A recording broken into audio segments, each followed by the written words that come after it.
I'll keep track. Good morning. Welcome to Embracing Change, Talking Through Trauma.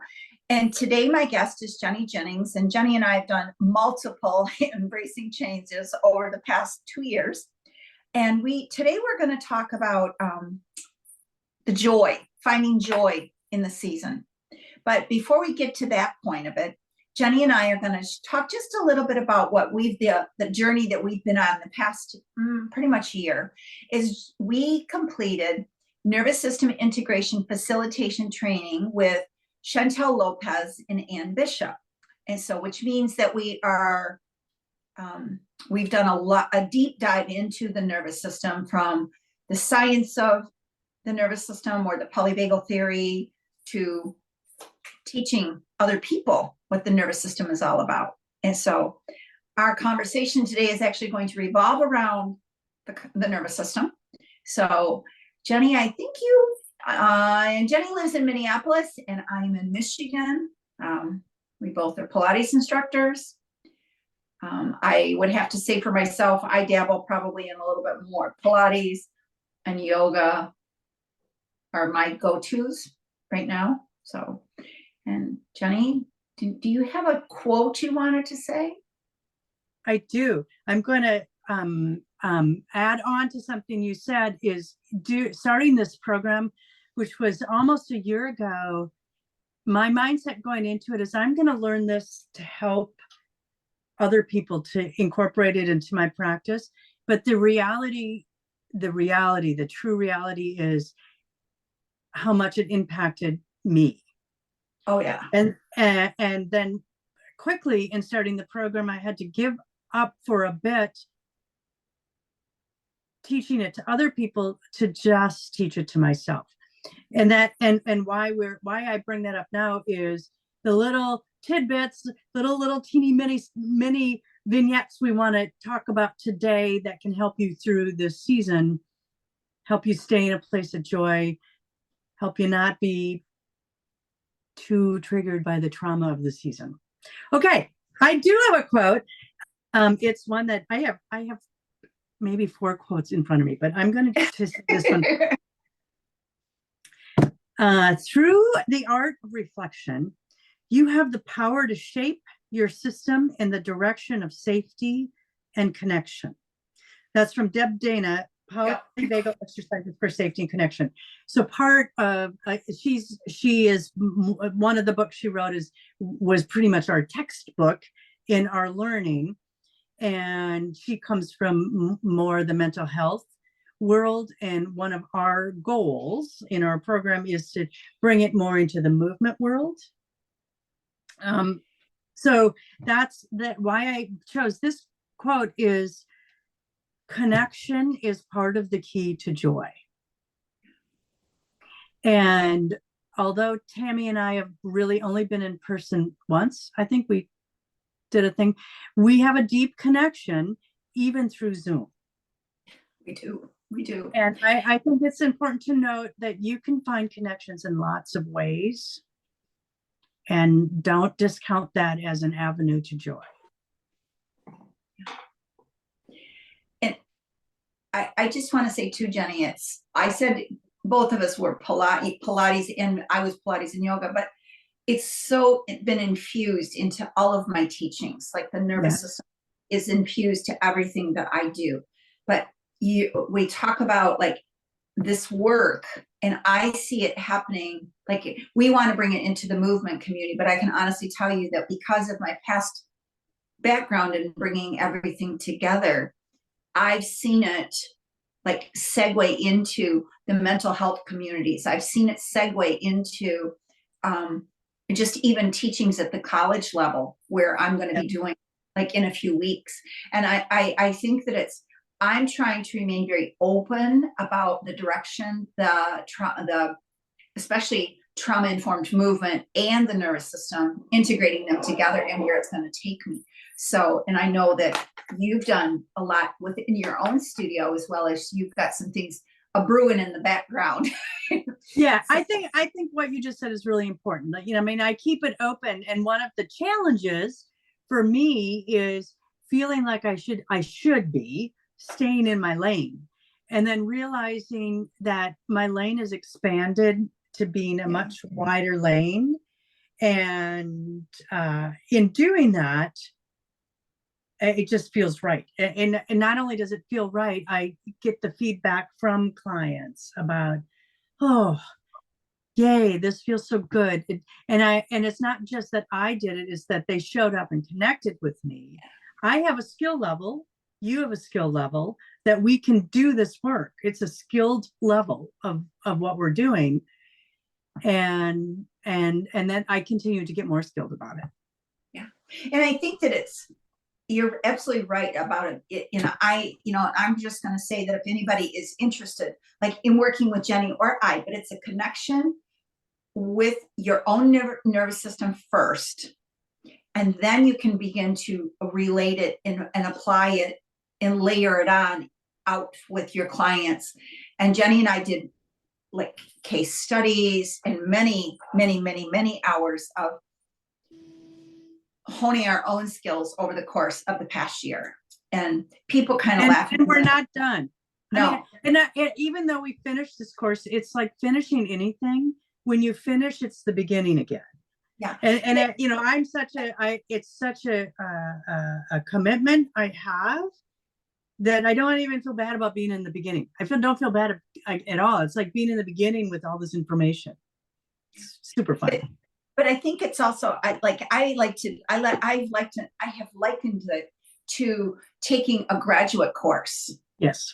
Or taking, or going back and taking, I mean, this is not unlike anything I've ever done as far as like Pilates or yoga or any of the, like a movement type of, and when you're applying something this different, and it gets so personal for you first, going deep within yourself to figure out, what is my body telling me? What is my nervous system telling me? So, and this might be a great place. I have one more quote from Joseph Pilates, so we can kind of circle in with that. And it might be a great time, Tammy, to just do like a 5-minute nervous system practice so people can have an experience when they see it. Yes. Yeah. Okay, let me read Joseph Pilates. Sure.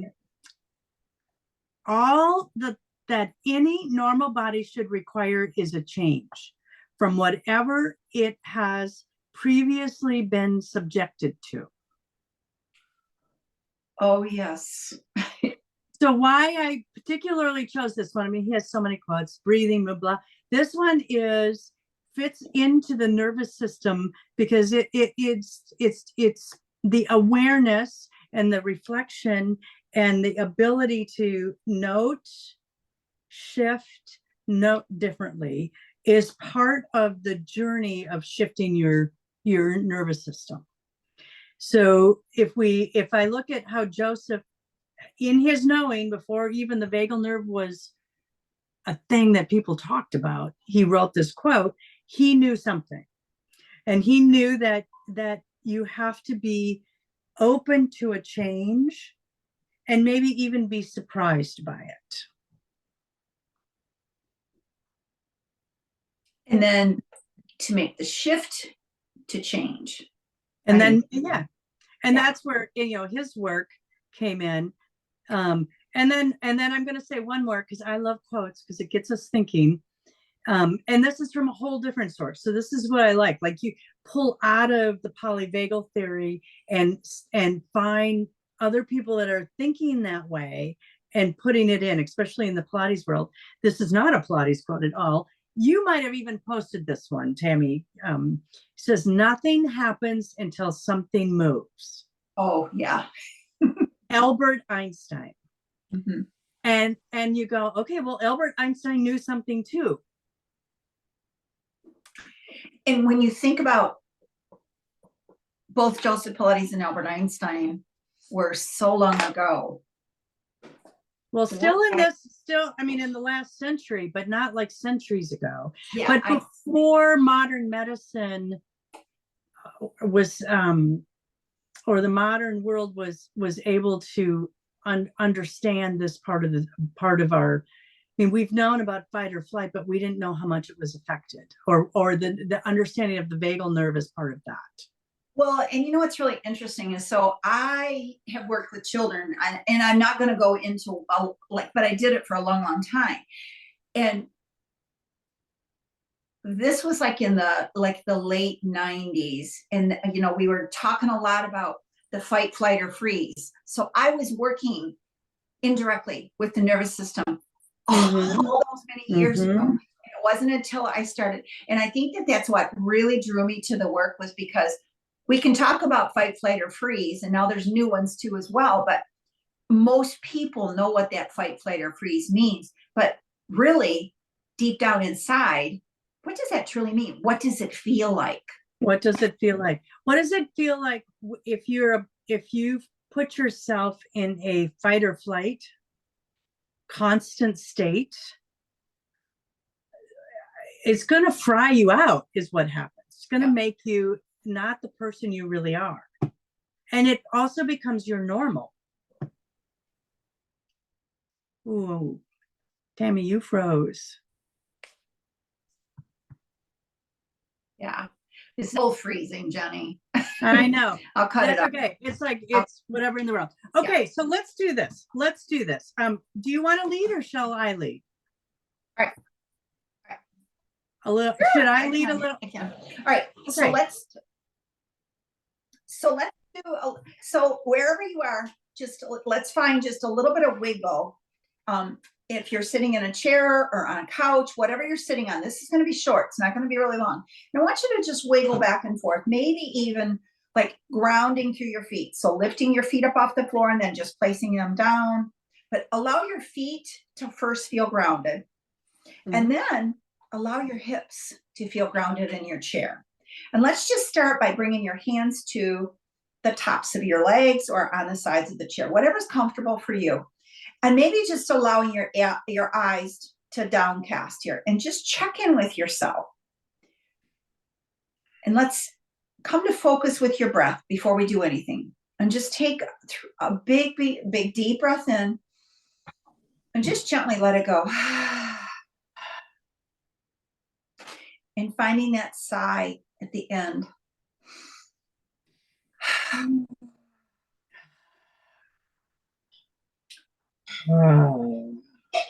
Yeah, now just allow yourself to just scan your body from head to toe. We're not going to get fancy here.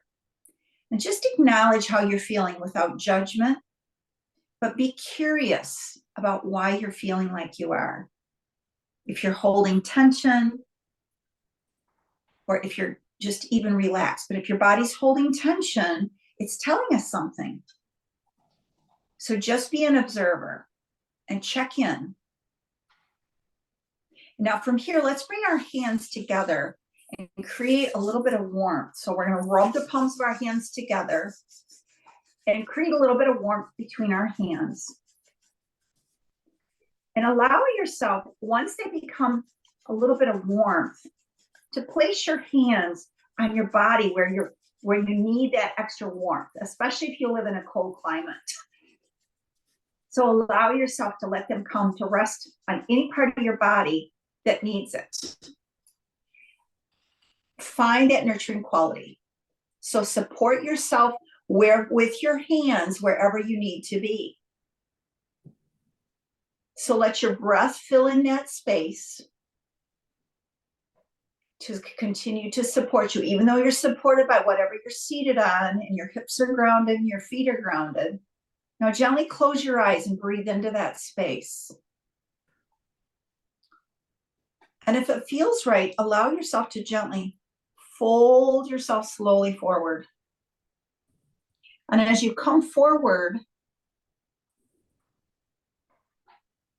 you can let your hands rest on your thighs to support you. There's a number of things that you can do. So let yourself feel supported. Maybe your head in your hands, if your hands are in your neck or your face. But so oftentimes, so let yourself feel that support. And again, go back to whatever, like go back and revisit, what does my body need this morning? And take this time to nurture yourself with it. Now with your next breath, just go ahead and come up. And take another breath in. And that's just a little short nervous system work there, right there for you. So, all right, let's talk about it just for other people's sake. yeah. And I'm going to reflect on what I was feeling so that people have a context of the possibility. Yes. So, couple things that Tammy did was settle us, ask us to observe anything without judgment, find something that was carrying tension or chilly or called to our attention. In my body, it was my upper abdominal area. I keep a tight grip on my tummy. It's just what I do, working on it. So that's where I directed my breath to soften it, to feel the liquid, to move it around and to be into it. And then a little forward fold, which was the perfect cue for me that I had to actually, forward fold into it without abdominals. And then when I come back up, I'm a little softer and I feel lighter in my world. And I say this because you might have done that along with us and you're like, I don't get it. And then the more you practice, it's not like everything lifts and is all better. It's something shifts, a drop shifts, and a drop can lead us can be a whole different direction. And I want to just say that, everybody, our bodies tell a story where we hold our attention. And it's sometimes you got to really drop into your body to figure out where it is or what your default is, so to speak, when you do begin to feel the tension in your body. So it could be tight, tense shoulders. It could be issues with your feet or issues with your hips. So there's a multitude. So our body stores all of those past stories that get embedded into our hips or embedded into Jenny's belly and my feet or whatever it may be. But it's really, it takes time. And this work, I'm just going to say, with consistency and continuity, it works. Really works. And it's important to note, I think we always, it's much easier to identify tension than a good feeling. But it's important to recognize that the spectrum is also that feels great feeling. I'm a really neutral, pleasant person right now. That it isn't always finding what is terrible. It's also finding what is successful and happy and freeing and joyful. But I think to it, coming into I just want to say the change of seasons, because even going from fall to winter, and everybody, where everybody lives, the changes of season, they might only be for a short amount of time, but when you think about the seasons of our lives and how, I don't know, you've got, when I say that, it's just things shift and change, just like you talked about with Joseph's, and it's just the awareness of things shift and change for us. And we're never the same people twice. Right. The body and the energy that goes along with it. And so, how this kind of work that we're trained to do can offer a clear way to have resiliency in those moments. That I'm going to show you, I keep, this isn't my regular calendar, but this is just the extras. It's December. There's always extra in December. So that can cause me a little, sometimes a lot of stress. And how do I keep my personal energy up? How do I keep not, the places I can go, because it's a lot. Swear to God, 3 good breaths. And part of why 3 good breath works for me is because I've really trained myself that 3 good breaths are going to be a shift, because sometimes that's all I have time for. Mm-hmm. So you used the word, this is going to be not fancy, or it's going to be simple, nothing too much. And when you go deeper and it gets to be much more, it's in service of, so that 3 good breaths can do what a half an hour of intense nervous work can do. You're training your body to tap into the resiliency. So when those moments of stress, of anxiety, of discomfort, of pain, you can quickly make a shift. That's the beauty of it. And when you begin to notice the change in the shift, and you feel that once, and then you go, oh, I just need to breathe again. And you begin to, and it becomes like a go-to, another layer in your toolbox, so to speak. And like when you think about, like, yours is breath work. Mine, I would also say, is breath work, but sometimes just even shifting through my feet. And I know that's going to sound odd, but shifting through my feet from a standing or even like seated, like shifting from my feet. And I know that's, well, now let's talk about, I mean, I talked about breath, shifting through your feet. Like it's not like my 3 breaths is going to do the same as your 3 breaths, but so you shift for your feet. Here, I'm going to name 3 other things that I do, and maybe you have 3 other things. I sometimes just like turning myself in a full circle. Oh, so I'm literally shifting what I see, and I come back and my vision is different. I will shake my hands. I mean, some things I can do in privacy, and some things I have to do like it's public. And I got heightened, and I will just start to shake my hands. And I have trained myself that shaking my hands will shift me. Turning in a circle will shift me. So these are things that I can do. And I mean, people might talk about me, I'm used to that. But the public things you can do, and then the private things that can be a little bit more. And then the other thing I do is I'll hold my hands and I'll just rub the center of my hand. Mm-hmm. And it can be enough to shift my nervous system from feeling like it's wrapped tight to that it's expanded. So for me, the 3 breaths are always available, and I use those too. But when I say shift my feet, like if I'm standing, it might be more of a sway, or even just a step forward or a step back. But it's grounding my feet is really helpful. And then I like side bending, and it can be, I like side bending. And it's like you can drop a pen on the floor if you've got a side bend, and you can reach down and pick it up. But I also find that it's just cathartic for me, like side bending, because it's opening up my breast space. But also I like just even open through my heart center, and so soften through my shoulders, because I carry a lot of tension in my shoulders.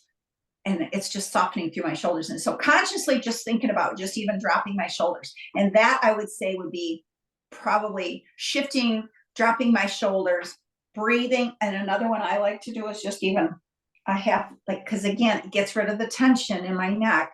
Or just sitting still and letting my eyes go to the right, hold them until I either sigh, double swallow, or yawn.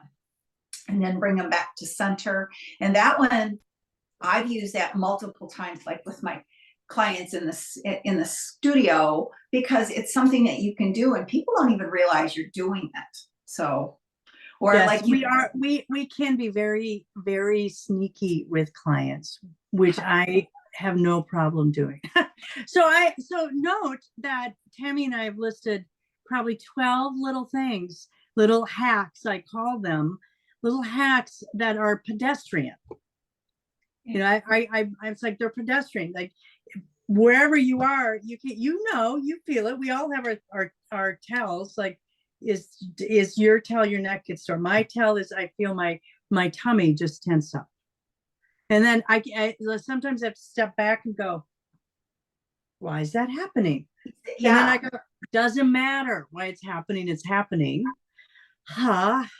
Relax, shake my hands, better.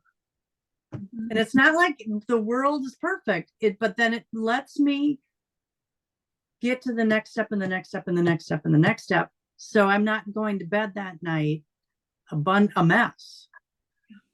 Yeah. And I think that coming into the changing of the seasons is just so much more important because we're around,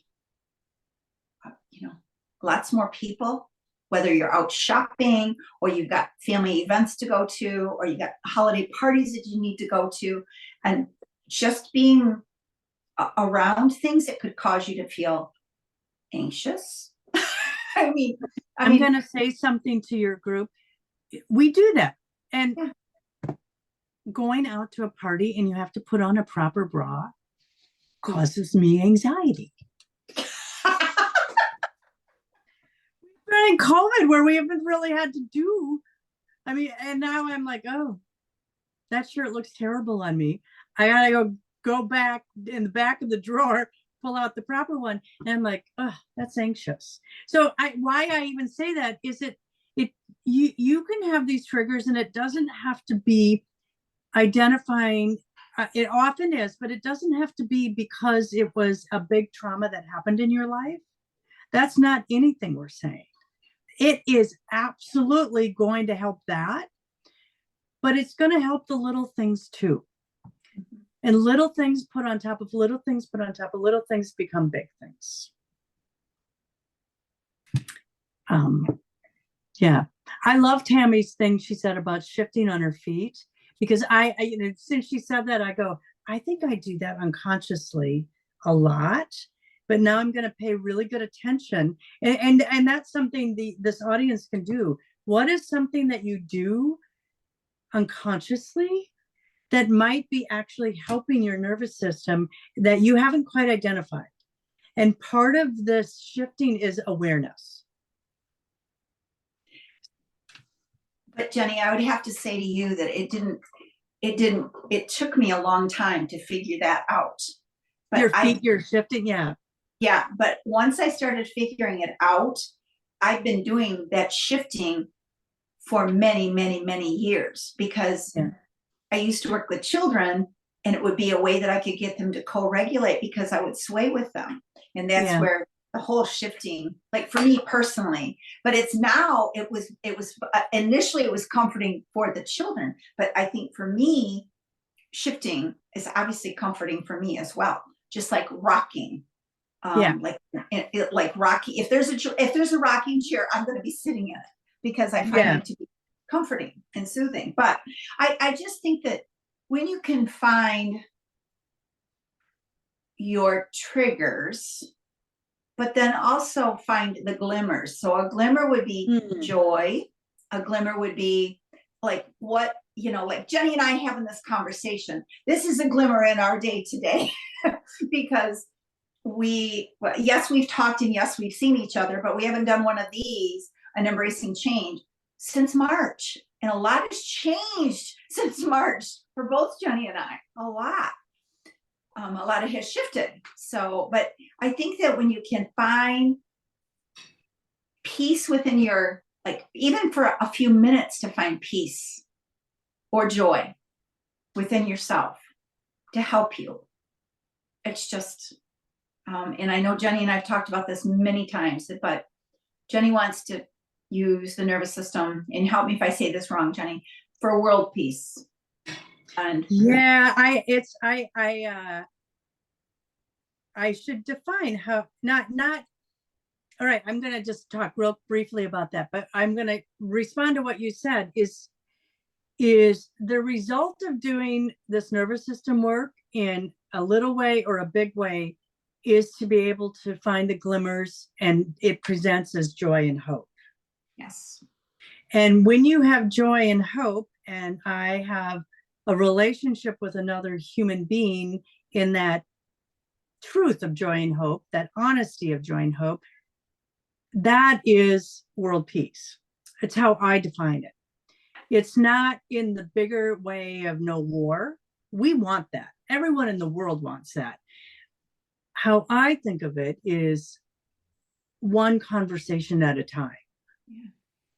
So this is a conversation I'm having with Tammy. She's going to put this out there. That means this conversation is heard.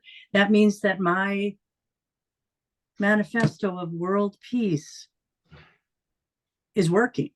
Yeah. And I do it one conversation at a time, one happy thought at a time. Mm-hmm. is how I lean into my feeling about world peace. And I would say to you, when I first started talking about trauma-informed movement, and people would say I would be too hard with it. That was my definition is I wanted to be trauma education and awareness. And now I have to add on to that. I want to bring to integrating the nervous system in with it, because it can really bring so much more resilience and peace within. Peace within. And yeah. And so you're not there. You're like, this is how Tammy and I are. We're like parallel roads. And sometimes Tammy goes up there and sometimes I go down there and then we're come back here. And we're just learning this material and applying it in who we are, in our personality, in our character, in our practice. And that's the beauty of this work. Like with this work, we call it this work. I feel like some of this conversation, people go, I have no idea what they're talking about. And you're basically talking about how you identify when you're out of sorts for whatever reason, in all the different ways that the autonomic nervous system can present, which is human. We are designed to go through all of those states, the happy states, the sad states, the fight or flight states, the calm states. We're designed to do that. But the idea is that we're just designed to float up and down it, not to stay in one place. Mm-hmm. And so it's not forced. It's and it's then not forced. And then that understanding then places you where you can be just a better human being in whatever your world is. And then if you're a better human being, you might find a little hope, you might find a little more joy, and you might be even a better, not just your citizenship of the world, but who you are. And I know it's grandiose, but that's what I think. Well, and I think too, it's when we are looking at so much of like bringing this work into Pilates. And I know that I've had some people say to me, especially around the trauma work, it's outside the scope of practice. We've had other people even say, and we, meaning with the nervous system work, are very cautious to say, we're not talking about this from we're staying in our lane. People in the mental health world, yes, they're talking about nervous system, but there's a lot of people out there right now that are talking about the nervous system. But I would say to you, the listeners, that I have had I loved the work because I like the science behind all of it, mm-hmm. and how you can look at it, and we're working from a biopsychosocial model, and that it's thoroughly can be integrated into yoga, Pilates, any kind. There's even trauma-informed weightlifting, but a lot of the stuff is still the same. But I'm saying to you, placing a heavier emphasis on the nervous system and looking at how it can be integrated and changed.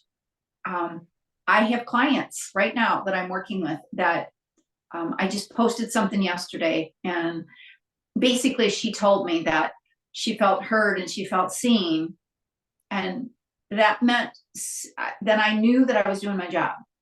Yeah, to hold space for her. And it's, there's a lot of people that right now, especially during like the holiday season, I'm just going to say that have a really difficult time. And it's holding space, but it's also allowing people to move through that ebb and flow of their own nervous system. without with, judgment. yes. Yeah. And with, Yeah. and with empathy and compassion is how I look at it too, because we all have our moments, all of us. Yeah. we can't not. So I was teaching this morning, I teach a math class on Zoom. What do I do for a living? And I always say, how's everyone doing? You know, Saturday, people are different than during the week. They just start. And one of my participants, she said, oh, I'm okay. And I go, well, you don't sound very convincing. She goes, yeah, I'm not always great. And it really struck me. She goes, I'm not bad. I'm just okay today. That we can be just okay and be good. And we can be great and be good. And we can be kind of less than okay and still be good. But when I'm a little less than okay, I know that I need to tap into some of this work, this nervous system. I mean, there's a lot of little things I do so that I don't drop below just okay. I can be just okay. I'm like, yeah, that's how I am. I mean, it just struck me. Yeah, and that's interesting. Because I know you teach. I teach in person and via Zoom as well, and it's like it's just really interesting when you can see, because you get to know people, whether it's through the camera or in person. So, and right, and there's subtle. And that's why we ask the question. And you have to. I have a lot of different ways to ask that question. In a group, in a private, who the person is, and because we have trust, I get honest answers. And then I can skew my language or skew how I'm going to do things or present it, or start with 10 minutes of nervous work versus just movement, or put it in somewhere else. I as a practitioner, embedding the nervous system work in my classes almost always, sometimes a little sneakily, sometimes very right up front, we're going to do nervous work right now, nervous system work. That's the skill, like back to how you started with the getting comfortable with the skill and staying in scope. I'm really glad that you brought that up, because we're not trying to fix people in whatever they've been through. We're trying to give them their own options. But I want to also say, Jenny, that I feel that the work that we've done with Chantel Lopez and Ann Bishop is on the cutting edge. There's nobody else that's had this kind of training that you and I've had, because Chantel specifically has worked side by side with Deb Dana and Stephen Porges to help create and the work that we're doing right now. So with their blessing. Yes. With Deb Dana and Stephen Porges' blessing. Yeah, it's pretty exciting. Yeah, it's pretty exciting. I also want to just say too that earlier I was invited to do it's called the Safe and Sound Protocol, which is using another avenue to explore, but using music to help people with their nervous system. And I had to go through, like, I don't know, maybe 6 hours of training. And I told Chantel I was so honored, because so much of the nervous system part of it I already knew. The language was a little bit different, but yeah, those are, and I will be infusing it with my clients at some point, but right now I just tucked it back there. That's new stuff. And frankly, and we'll say this, and then it's probably all the time I have is once you hear the word vagal nerve, nervous system, you'll start seeing it everywhere. Many people have things to say about it, and it's good to get an understanding. But I'm going to reiterate what Tammy said, is how we're trying to learn it, incorporate it, is beyond just for your mental health. And that's an important distinction, because I'm not a licensed therapist on any level, but I believe shifts can happen with good movement. I believe 100% that if you shift with an understanding of your nervous system, you're going to find world peace. I mean, it's like it's a clear avenue in my mind. But I also think that it's incorporating the movement pieces of it Yes. that is so critical. It's so critical because it unlocks so much in our bodies. And So, we're moving beings. yes. Yeah. I mean, most humans are. Yeah. So Jenny, thank you so much for joining me today on this episode. And I look forward to one in a few more months. This was great. This was Yeah. so great. Thank you, Tammy. All right. Thank you. Hold on just a minute, Jenny.